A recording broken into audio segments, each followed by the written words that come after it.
We're going to work on how to engage your lats when you're in an animal flow crab position.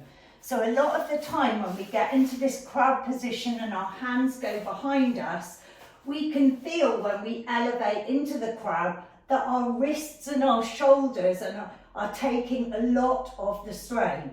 Especially people feel it through the wrists. They feel like as soon as they come up, the wrists are really feeling the pressure. And there's a couple of things you can do to really engage your lats here and to start working on drills to really activate the lats so that the load doesn't feel like it's all going through the wrists.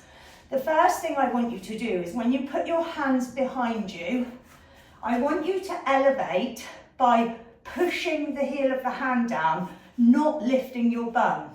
So the reason we do this is the lift of the butt comes from our shoulder blades moving up and down through space. Look, you can see my shoulder blades are coming from depression into elevation to depression.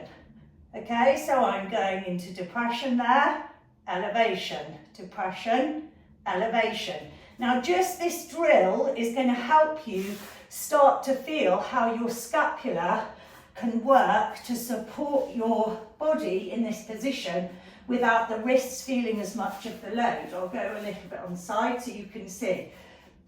So I'm not bending my arms, I'm just working on moving an inch up and an inch down through elevation and depression of my scapula. So that's the first drill.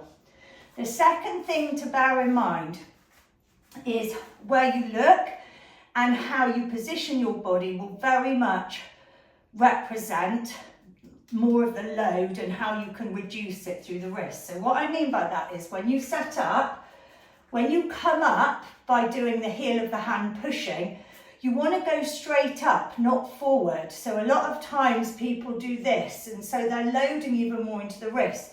But if we just think about elevating up, look, my butt stays close to my wrists. It's not there, I'm pulling it back.